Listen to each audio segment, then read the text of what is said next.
로마서 11장 11절부터 12절까지 오늘은 킹 제임스 번역 성경으로 보겠습니다. 11절입니다. 그러므로 내가 말하노니 그들이 실족함으로 넘어지게 되었느냐? 결코 그럴 수 없느니라.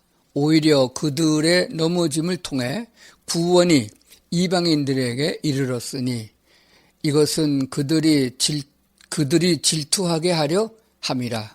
12절. 이제 그들의 넘어짐이 세상의 부요함이 되어 그들의 쇠퇴함이 이방인들의 부요함이 되거든 하물며 그들의 충만함은 얼마나 더 많이 부요함이 되겠느냐. 아멘. 박근계 사모님 찬양하시겠습니다.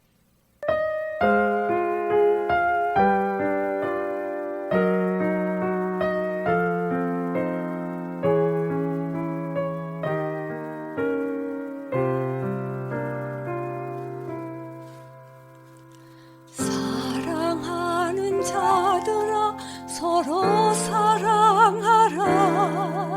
사랑은 하나님께 속한 것이니 사랑하는 자마다 하나님의 자녀라. 하나님은 사랑이시라.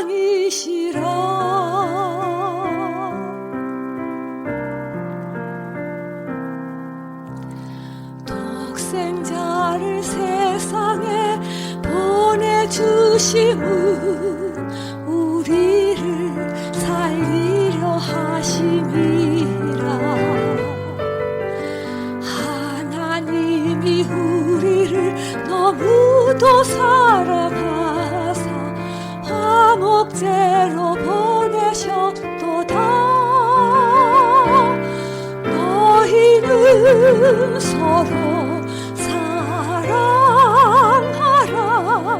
주 우리의 사랑하심 같이 우리가 서로 사랑하면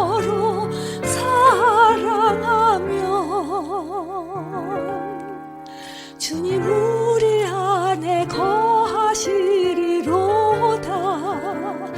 우리 안에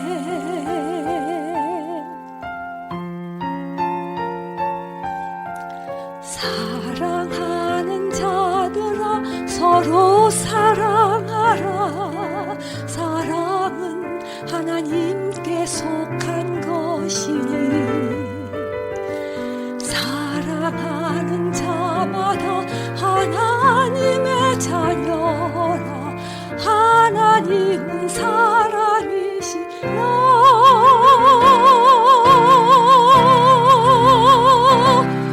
너희는 서로 사랑하라. 주 우리의 사랑하심 같이 우리가 서로 사랑하면 주님 우리 안에 거하시리로다. 우리 안에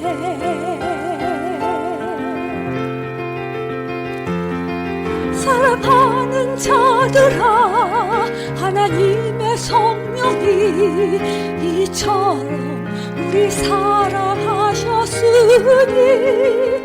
우리 서로 사랑하면 주가 우리 안에 계셔 나도 주 안에 영원히 거하리라. 너희는 서로 사랑하라. 주 우리 사랑하심 같이 우리가 서로 사랑하면 주님 우리 안에 거하시리로다. 우리 안에 오늘은 로마서 11장 11절, 12절 말씀을 중심해서 이스라엘의 전쟁과 이방인의 구원 이런 제목으로 말씀을 나누도록 그렇게 하겠습니다. 사람들의 의견은 다양합니다. 각각 자기의 생각을 표출하게 되는 거거든요. 그러나 중요한 것은 우리 그리스도인들에게는 하나님의 말씀이 중요합니다. 왜냐하면 하나님의 말씀이 진리이기 때문에 그렇습니다.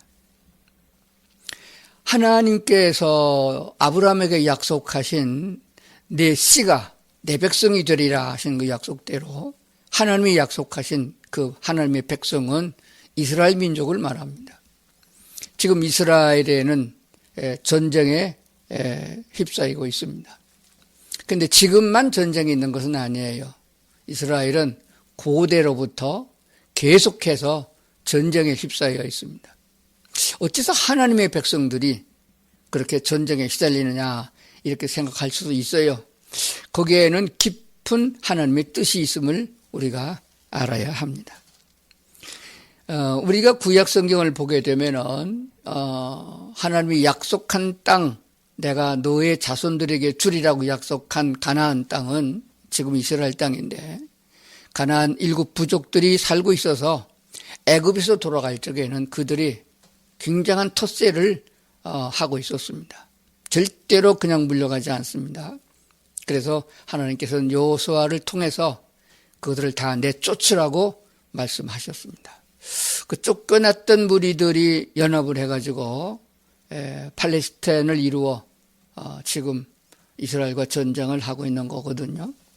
우리가 보거니와 옛날 이스라엘 백성들을 심히 많이 괴롭혔고 적대적으로 적국으로 삼았던 나라들이 애굽이라는 나라가 있습니다. 400년 동안이나 이스라엘 백성을 종살이 시킨 나라가 되거든요. 뭐 누구의 잘못이고 또 왜 그랬냐 그 따지기 전에 현실적으로 역사적으로 이스라엘 민족이 그곳에서 400년 동안 노예로 살았음을 성경은 말씀하고 있습니다.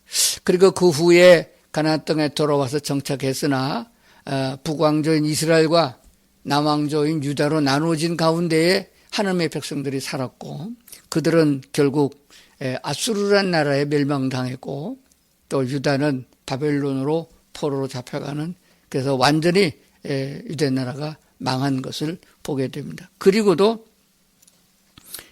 많은 적들이 있었습니다. 모압이라는 나라가 등장하고 암몬이라는 나라도 등장하고 아말렉이라는 족속도 이스라엘을 심히 많이 괴롭혔습니다. 그중에 이스라엘과 가장 많은 전쟁을 치른 나라는 블레셋이 됩니다. 그래서 블레셋의 골리앗 대전과 이스라엘의 다윗과 싸웠던 그런 내용이 아주 유명한 전쟁의 싸움의 얘기가 남아 있습니다. 그리고 많은 가나안 부족들이 있었음을 보게 됩니다.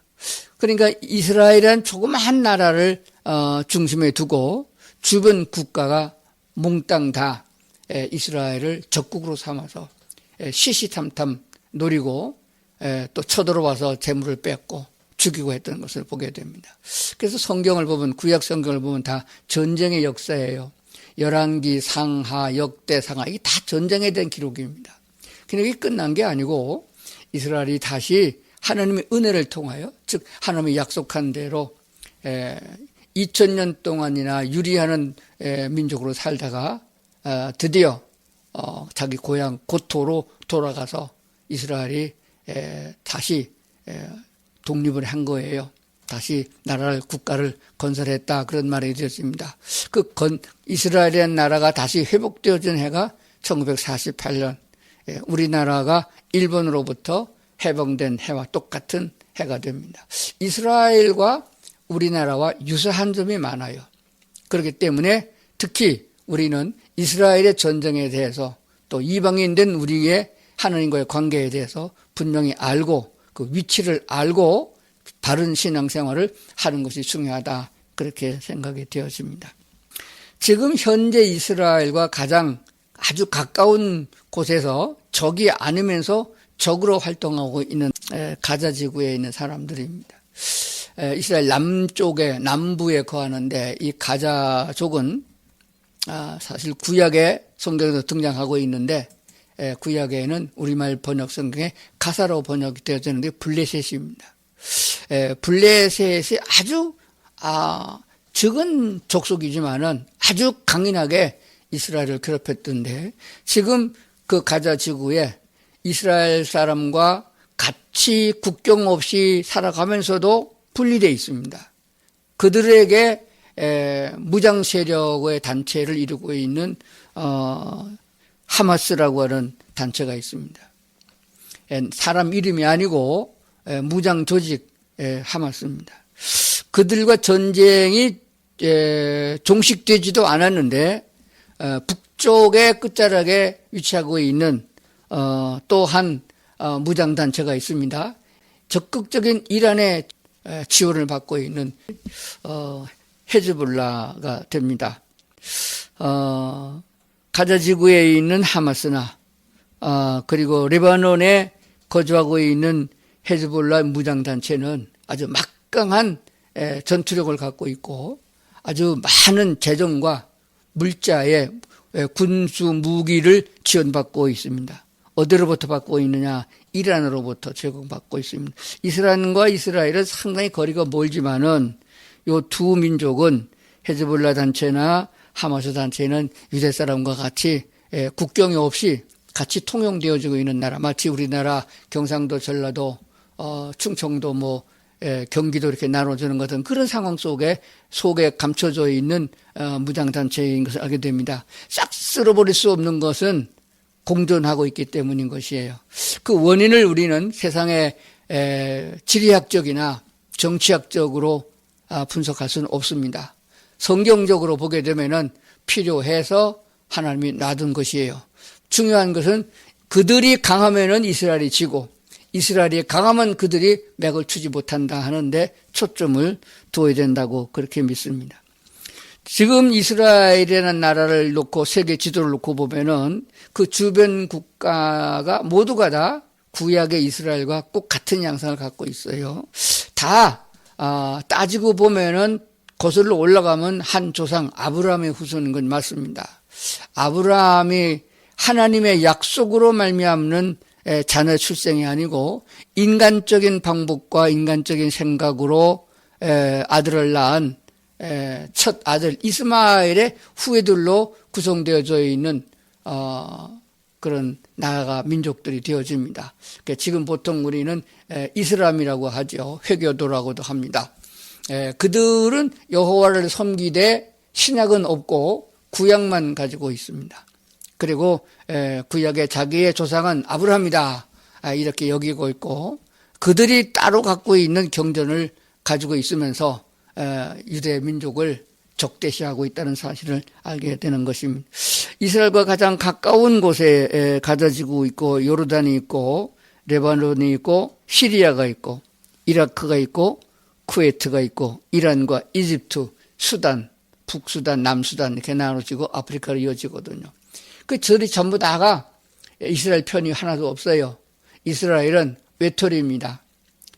손 내밀 수가 없어요. 물론 미국이 도와주고 있는데 미국은 까마득하게 멀잖아요. 이스라엘을 중심하고 가장 가까운 곳에 있는 뺑뺑 돌아가면서 적을 이루고 있는 나라가 손으로 꼽아도 10나라는 됩니다. 그러니까 이스라엘은 그야말로 도관에 둔 쥐송도 됩니다. 땅덩어리도 적고 그리고 생산되는 것도 그렇게 별로 많지 않고 석유가 펑펑 나는 것도 아니잖아요. 그러면 뭡니까? 오직 중요한 것은 여호와 하나님밖에 없습니다. 오늘 말씀의 중심은 바로 거기에 있다고 그렇게 믿습니다. 창조주 하나님은 이스라엘을 통해서 즉 유다 민족을 통해서 자기 백성이라고 한 유다 민족을 통해서 하나님 자기 자신을 나타내고 있습니다. 우리는 피조물이기 때문에 유대인이고 이방인이고 모든 사람은 하나님이 만든 피조물이기 때문에 그리고 육체를 입고 있기 때문에 하나님을 알 수가 없습니다. 하나님을 볼 수도 없고 만질 수도 없습니다. 그렇기 때문에 구약의 모든 하나님이 역사하셨던 그 백성의 많은 전쟁과 환란과 질병 속에서 어떻게 하나님이 그들을 구원하셨는가를 보면서 하나님의 전능하심, 그리고 하나님의 자비하심, 하나님의 무소부재하심을 우리가 보게 되는 것이고 알게 되는 것입니다. 이 지구라고 하는 별을 이 땅에서 우리가 알고 있는 대로 수많은 우주 공간에 떠 있는 별들인데, 우리가 땅에서 쳐다보면 하늘이 보이지만은 별에서 쳐다보면 우리 지구 별이 보인단 말입니다. 성경이 아니고 과학자들에 의하게 되면 지구는 깨진다, 파괴된다. 수많은 우주선을 띄우고 또 별나라에서 우주 쓰레기가 날아다니고 태양은 열을 받아서 불을 뿜고 있고 이런 양상을 봐가지고 땅속에는 지진이 일어나고 해서 결국 지구는 파괴될 것이다. 하나님께서도 계시록에 예언한 걸 보게 되면 이 지구는 우리가 보이는 땅덩어리는 다 먼지같이 콩가루같이 날아갈 것이다. 그리고 하나님이 새로 만드신 한 별, 하나님의 나라, 하나님이 직접 통치하시고 마귀의 사탄의 역사가 미치지 못하는 그런 하나님의 아름다운 나라에서 우리를 인도하신다고 성경은 가르치고 있습니다. 그렇다면 오늘 본문에 있는 말씀을 다시 한번 보도록 하겠습니다. 우선 하나님께서 내 백성이라 한 이스라엘, 지금 전쟁 중에 있는 이스라엘, 그래서 우리는 정치학자가 아니라 할지라도 성경을 통해서 하나님의 의중을 알게 되는 것입니다. 이스라엘의 전쟁은 어느 나라가 이길 것인가 염려할 것이 없어요. 성경에 다 나와 있는 것이니까. 마지막 7년 대환란이 끝나고 그리고 1000년 왕국이 끝나고 마지막 심판대가 뜰 때까지는 이스라엘은 존재하게 되어 있습니다. 절대로 패하지 않습니다. 마지막 때에 그 주변에 있던 모든 이슬람권의 나라가 30여 개가 아니라 이미 지금 60개 국가 정도 되는 나라가 총동맹해서 벌떼와 같이 이스라엘을 쳐들어갈 때 하나님께서는 천사들을 통하여 그들을 다 멸하고 이스라엘에게 독립을, 완전한 구원의 은혜를 베풀어 주신다고 약속된 것입니다. 그렇기 때문에 사도 바울은 로마서를 쓰면서 이 점을 두고 있고 결국 이스라엘은 패망하지 않는다 하는 말씀을 주고 있는 것이에요. 그러므로 내가 말하노니 그들이 실족함으로 이스라엘 사람들이 메시아로 보내신 예수님을 거절하고 받아들이지 않은 실족, 잘못한 것이에요. 그들을 통해서 넘어지게 된 것입니다. 그들이 실족함으로 넘어지게 되었느냐? 결코 그럴 수 없다. 오히려 그들의 넘어짐을 통해서 구원이 이방인들에게 이르렀으니 이것은 그들이 질투하게 하려 합니다. 왜 우리가 받아야 될 하나님의 그 축복을 이방인이 받느냐? 우리가 받아야 되는데 그것을 깨달을 때까지 많은 시간이 걸리지만은 그들은 마침내 하나님이 예비한 본 자손의 축복을 받게 될 것이라 그렇게 말하고 있는 것입니다. 12절에 보니까 이제 그들이 넘어짐이 세상의 부유함이 되어 예수 그리스도를 구주로 받아들이고 예수 그리스도를 메시아 구원자로 받아들여서 하나님 여호와를 섬기는 나라들은 다 부유합니다. 이스라엘이 예수 그리스도를 거절하고 십자가를 못 박았기 때문에 그 부유함이 이방인의 부유함이 됐다. 이 진리의 말씀을 깨닫는 사람은 빨리 예수 그리스도에게로 돌아와야 돼요. 국가적으로도 예수를 믿는 믿음의 자유를 허락해야 됩니다. 그걸 억압하면 나라는 망하는 것이고 예수 그리스도를 구주로 영접하고 하나님 여호와를 경외하게 하는 사람이 많아지게 하는 나라는 부요함이 있는 것이에요. 그들의 쇠퇴함이, 즉 이스라엘의 쇠퇴함이 이방인의 부유함이 되거든. 하물며 그들의 충만함은 얼마나 더 많이 부유함이 돼. 마지막에 가면 그들이 하나님의 본 자손으로서 회복되어지고 천국의 본 자손으로 옮겨지게 된다는 것을 말씀하고 있는 것이거든요. 그때까지 우리는 교만하거나 자만하지 말고 하나님의 말씀에 귀를 기울여야 된다는 사실인 것입니다. 로마서 8장에 있는 말씀을 한번 보겠습니다. 로마서 8장에 이렇게 말씀하고 있습니다. 너희는 다시 무서워하는 종의 영을 받지 아니하고 양자의 영을 받았으므로 우리가 아바 아버지라고 부르짖느니라. 쉬운 성경을 읽어보겠습니다. 여러분은 다시 두려움에 이르게 하는 종의 영을 받지 않고 양자의 영을 받았습니다. 우리는 그 영으로 아바 아버지라고 부릅니다. 이렇게 기록하고 있거든요.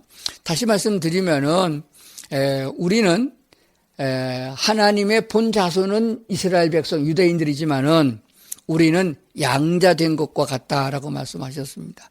양자되면은 재산권은 똑같이 받는 거예요. 물론 완전하게 속속들이 본 자손처럼 되지는 않습니다. 그래도 양자된 자식도 자식이고 축복도 같은 축복을 받는 것이며 잘하면 더 이쁨과 귀여움을 받게 되는 것도 사실입니다. 그런데 양자가 되거나 본 자손이 되거나 이것은 육체적인 것이 아니고 영적인 것이다, 이렇게 말씀하고 있어요. 육체적인 이스라엘이 아니다. 영적인 이스라엘 자손들이 있다. 바로 예수 그리스도를 통하여 하나님의 백성이 된 사람들을 하나님의 자녀라, 하나님의 백성이라, 그렇게 말씀하기 때문에 영의 이끌림을 받는 사람이 되어야 됩니다. 우리 안에 그리스도의 영이 없으면 우리는 이미 죽은 것이나 다름없습니다. 예수 그리스도를 영접할 때 우리 안에 하나님의 영이 계셔서 그 영으로 말미암아 하나님을 향하여 기도하게 됐고, 하나님의 말씀을 들어서 깨달을 수 있게 하신 것이 하나님의 성령이라, 그렇게 말씀하시는 줄로 믿습니다. 또 하나의 다른 예가 있습니다. 그것은 로마서 11장 17절부터 나오는 말씀이 됩니다. 접붙인 것과 같다라고 말씀한 내용이 있습니다. 또한 가지 얼마가 꺾였는데, 로마서 11장 17절입니다. 또한 가지 얼마가 꺾였는데 돌감람나무인 내가 그들 중에 접붙임이 되어 참 감람나무 뿌리와 진액을 함께 받는 자가 되었은즉 그 가지들을 향하여 자랑하지 말라. 자랑할지라도 내가 뿌리를 보존하는 것이 아니요 뿌리가 너를 보존하는 것이라, 이렇게 말씀했습니다. 접붙였다는 말은 한국 사람은 잘 압니다. 접붙임의 중요한 것은 뿌리로부터 꽃 같은 영양분을 공급받는다는 것입니다. 우리는 이방인이고 구원받을 수 없는 민족이고 버려진 민족이지만은 예수 그리스도를 우리에게 구주로 받아들여서 성경에 약속한 대로 믿기만 하면 구원에 이른다고는 저희 약속을 따라서 예수를 받아들였기 때문에 하나님의 본 백성 유대인들에게 주어진 축복을 같이 받는 자가 되어졌다, 그 뜻입니다. 본질적으로 그들에게 주어지는 천국과 그들에게 주어지는 구원과 모든 축복의 은혜를 같이 받게, 함께 받는 자가 되었다는 뜻이 되었습니다. 그렇기 때문에 우리가 얼마나 크게 감사해야 되겠느냐 하는 것입니다. 그렇다면 무엇을 생각해야 되나요? 자, 이스라엘 백성에 대해서입니다. 그들이 넘어짐으로 우리가 부유하게 된 것이에요. 그들이 가난하게 되고 전쟁에 휩싸였으므로 우리는 부유하게 된 것입니다. 성경 그렇게 말하고 있잖아요.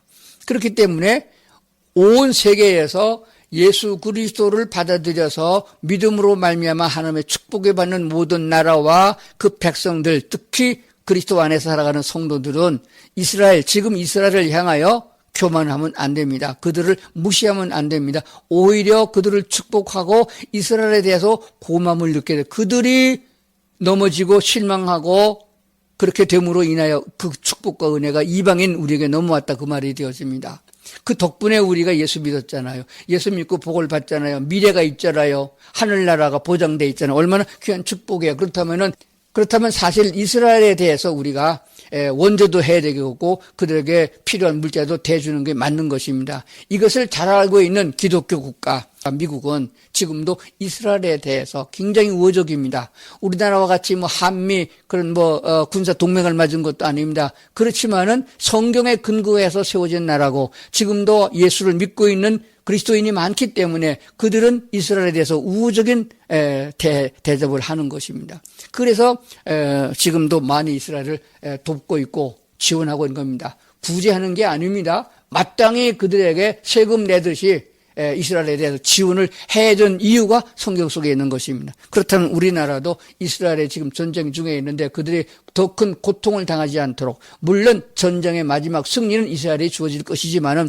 그래도 지금 당장 고통을 당하고 있는 이스라엘 민족을 향해서 지원을 해줘야, 물자도 지원하고 군사력도 지원하고 기도로 지원하고 축복해야 된다는 사실이 분명한 것입니다. 그래서 믿음을 갖고 있는 선조들은 시편에서 이렇게 기록하고 있습니다. 한번 보겠습니다.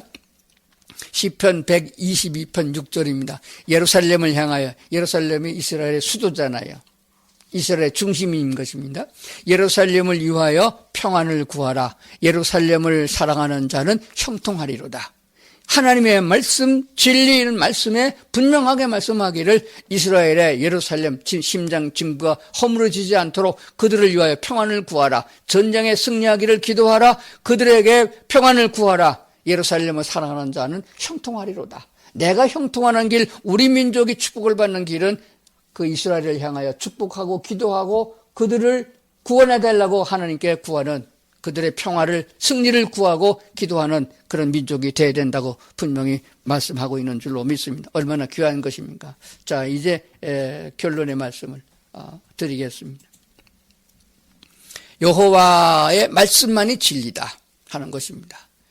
이 세상에는 다 가짜고 뉴스도 가짜고 세상의 모든 것이 인위적으로 조작되고 만들어져 있는 것입니다. 순수한 토종이 별로 없어요. 오직 여호와의 말씀만이 진리입니다. 그 누구의 말도 그 모든 공산주의 이념에 교육적으로 현혹되지 말고 진리이신 하나님의 말씀에 귀를 기울여서 말씀을 따라가는 성도들이 되어야 되는 것입니다. 그러므로 세상에 공부하는 것보다 더 성경 공부에 힘써야 되겠고 하나님의 말씀을 읽는 데 마음을 쏟아야 됩니다. 세상에서 책을 많이 읽고 신문도 많이 읽고 하지만은 하나님의 말씀을 더 가까이 하고 말씀을 깨달을 수 있도록 기도의 생활을 잘하고 말씀대로 따라가는 그런 성도들이 되어야 된다고 하는 사실입니다. 이스라엘은 전쟁에서 지지 않습니다. 그러므로 이스라엘 국민들을 사랑하고 그들의 평안과 승리를 위해서 기도해 줄 책임이 우리 믿는 사람들에게 있다. 분명한 사실을 말씀드렸습니다. 뿐만 아니라 교만하지 말아야 됩니다. 우리는 거저 받은 은혜입니다. 그들이 예수를 영접하지 않고 잠깐 실수해서 몰라서 예수가 메시아인 줄을 몰라서 성령이 임하지 않아서 그렇게 됐지만 그것은 결국 이방인을 구원하시려는 하나님의 계획이 있었음을 알게 됩니다. 그러니까 우리는 믿는 사람은 더군다나 그리스도인들은 교만하지 말고 복음을 듣고 예수님을 영접해서 거듭나는 것이 먼저고 그리고 하나님 편에 서야 됩니다. 마귀 편에 서지 말고 어떤 공산주의 이념에 치우치지 말고 오직 하나님의 말씀을 따라서 하나님 편에 서는 그런 성도들이 되어야 될 줄로 믿습니다. 그리고 천국의 소망을 둬야 됩니다. 이 땅에 재물을 쌓는 것이 아닙니다. 이 땅에 어떤 업적을 쌓는 것이 아닙니다. 이 지구별은 콩가루처럼 다 부서질 것이 분명한 사실입니다. 왜? 하나님의 말씀 그렇게 하셨으니까 새하늘과 새 땅을 바라볼 수 있는 소망을 가지고 오늘을 살아야 됩니다. 성령 하나님의 인도하심을 따라서 즐겁고 담대하게 살아가는 복 있는 성도들이 다 될 수 있기를 주의 이름으로 축원합니다.